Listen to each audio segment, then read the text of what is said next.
Y'all, it's Julia here. So I wanted to cover just one common question I get when teaching sequencing, especially for teachers who've been maybe teaching for 6 months or so, maybe to a year. So relatively new, but you have a little bit of experience under your belt.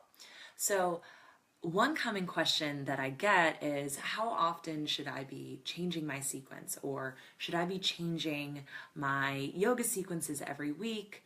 How do I create a plan that's going to, one, be interesting for my students, but two, be manageable for me, especially if yoga is just something you do part-time and you don't have a lot of time to spend sitting down and sequencing. So I wanted to answer this question more from an exercise science perspective. So really thinking about the physicality of the practice, because there's a lot that goes into sequencing, and we do want to think about theming and yoga philosophy and things like that. But specifically from a physical standpoint, 3 ideas that might help you when you're considering how often should I sit down to sequence, how often should I be changing my sequence, etc. So from an exercise science perspective, 3 principles might help you think about this: progression, adaptation, and specificity. That's a tongue twister. But these are things that you can think about for your sequence. So the first idea from an exercise science perspective is progression. So the idea of progression is that you need this optimal timeline, including rest, but this optimal timeline to continually increase the stress that you're putting on a body, right? So you have to progress in order, which makes sense, right? Especially if you're teaching a challenge pose, you might offer multiple progressions. But here's the rub. A lot of times, let's say you're offering a challenge pose like crow, and in that moment you'll say you can do it 3 ways, with your feet on a block, with one toe up, with both toes up, and we forget to finish the sentence and say, and guess what? This might take X amount of time. So one way to think about that is, do you offer each week then a progression of that challenge pose instead of giving them the whole shebang in one spiel? Or another way to think about that is, do you keep that challenge pose for a certain period of time so that you can watch your students progress? Which I know a lot of teachers do. They'll sit down with one concept or one pose or one idea, and they'll maybe teach that for a week, 2 weeks, a month, etc. So looking at it from a progression standpoint. Another thing you want to think about when it comes to offering a sequence over a period of time that you maybe just slightly adjust is adaptation. So when we think about the principle of adaptation, we understand that the body adapts to the stress that we put on it, but it takes time, right? So the body says, oh my goodness, I need to prepare for the next time that this brain is putting this amount of stress on this body, right? So then we adapt to whatever the workload is. So we're thinking about adaptation from a yoga standpoint. You're teaching a sequence and you have 60 minutes. You might not see those people again for another 2 days, maybe a week.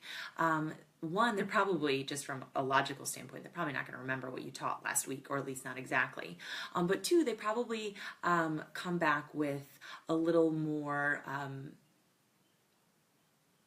ability to meet that challenge. So it might be in their best interest to literally teach them the exact same thing next week, or the exact same thing with a little bit of adjustment.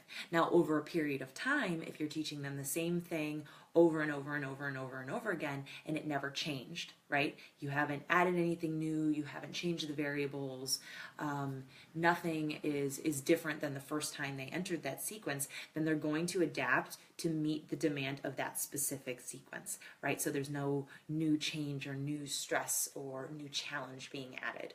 So looking at how long is it taking your students to adapt to whatever it is that you're teaching, and then once you feel that they've met the challenge, they've hit a plateau, they're not really progressing any further, because they're fully adapted to the stress that you've given them, well then maybe that's a signal, okay, we're going to add in new challenges, we're going to change these variables a little bit. And then the last idea is we get really good at things in specifically to what we practice. So if I am a yoga teacher and I love to take yoga classes and I take yoga classes 5 days a week, my skill in yoga is not necessarily going to transfer to rock climbing, right? I might have the flexibility that I need, I might have strength, but I'm not going to become a better expert rock climber by becoming an expert yogi, right? There's definitely an idea of cross training, but this is important for us to remember when we have people that are really athletic and they come into a yoga scenario. They might be fantastic on the basketball court, but they're on a yoga mat and their body is not used to moving in the coordination they need to get around their yoga mat. So this is helpful for us as teachers when we're thinking about sequencing, especially if we are working with special groups or we have new people in our classes.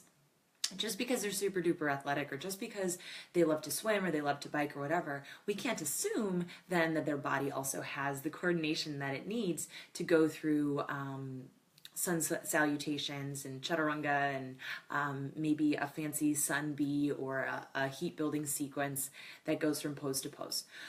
So if we're thinking about that from a new client perspective, we can definitely take into account how athletic they are from a just general health standpoint, but we can't necessarily assume that they have the coordination they need to master our sequence. But if we're looking just inside the world of yoga, we can use this idea of getting specific about what we're teaching. We can look at this idea of getting specific around the sequence by saying, okay, I'm going to introduce maybe this new transition and we're going to practice it for the next 4 weeks. And then we understand that the more we practice it, the better our students are going to get. And for us as teachers, that can be a little bit edgy, especially if you are offering a brand new transition and you see that everybody's going bananas on their alignment and they're looking at you like you're speaking a completely different language because it's something they've never encountered before. That's when we as teachers can take a deep breath and say, guess what? I'm going to commit to this. I'm going to commit to this idea. I have the training. I have the knowledge. I know that this makes sense, but this is new to my students. So I'm going to give them the time over a period of time to get used to this new way of moving. I think as yoga teachers, sometimes we get stuck in this 60-minute or 90-minute bubble, that we think we have to leave it with this perfect bow tied on it, and they're going to leave Zen, they're going to find enlightenment, or they're going to get whatever they need for their whole day just from this 60 minutes. But if we take this more from an exercise science perspective, if we take this more from even looking at how personal trainers approach their clients in a long-term setting, these are going to be your yoga students for life, right? Or at least for the next month. Letting them know, hey, we're going to work on this for a period of time, and it's okay to be a beginner again. It's okay if you don't have the specific coordination you need right now to get this transition done. We're going to work on it together. So as a yoga teacher, maybe you can take some of that stress off yourself of saying, I have to sequence something different every single day, or I need to blow their mind every single week. Instead, look at what is a longer term plan. You know, what is a longer term concept that you can get really interested in and lead your students through over a period of time so you can see them progress, so you can watch their bodies adapt, so that they can get really specific and really skillful at certain coordination of movements. And in that way, that's when they're going to have, aha, light bulbs, went off. I didn't get it last week. I get it this week. And they're going to see that they're progressing in their practice.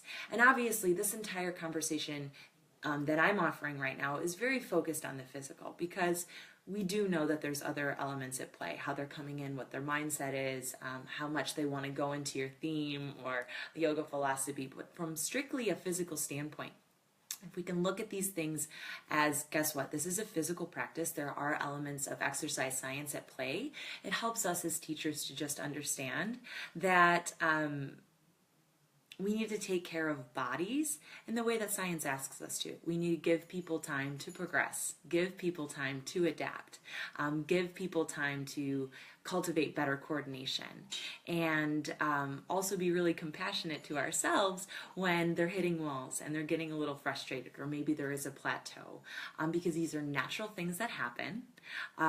It happens to everyone in all different types of physical activities, and yoga is no different. You're definitely going to have clients that plateau sometimes. You're definitely going to have students that are frustrated that handstand is taking them years to get. Those things are going to happen. There's no magic pill in yoga to make the body all of a sudden act differently than it's going to in any other physical scenario. But we also have one extra benefit as yoga teachers. We do have the 8 limbs backing us up, so we can help them navigate any frustrations they're encountering on the mat, to help them understand how does that apply off the mat. And that's probably for a different video, but I hope this helps you think about sequencing in a longer term mindset, not throwing away your sequence. Okay, so a transition didn't land today. That doesn't necessarily mean that your sequence is bad. It probably means that your students are learning new coordination, and that their brains are working to figure out what is this new obstacle that you've given them. So don't throw out your sequences. Keep using them. Keep fine-tuning them. Keep adapting them to what you're seeing that day, and give your students time to learn what you're offering from week to week, day to day, month to month. That way they're going to be with you. They're going to say, guess what? I didn't think last month I could do crow, or I didn't think last month I could do a headstand, and all of a sudden a month later, here I am. I'm headstanding like a champ. Woo! That's where the light bulbs start going off and you get a student for life. So keep these things in mind. Get really interested on what's going on in the exercise science world, because that's going to inform your yoga teaching too. We can't just stay in a yoga bubble. We have to look at what are personal trainers doing? What are other fitness modalities doing? How are they tackling these ideas of physical plateaus? How are they tackling these ideas of client frustration? How are they tackling these ideas of staying fresh in their sequences, keeping people engaged? If you're getting frustrated inside of what you know in the yoga world, then get outside of it. Bring all that new information right back in, bring it into your classes, and I promise you, your students are going to love it. And they're going to say, oh my gosh, where did you go? What's going on? They're going to be shocked at all the new information that you have to give them. So stay fresh, stay interested, stay committed, and tune in. Let me know if there's a plateau you are hitting as a teacher, and we can work through that together. Thank you for tuning in. I love ya. Namaste.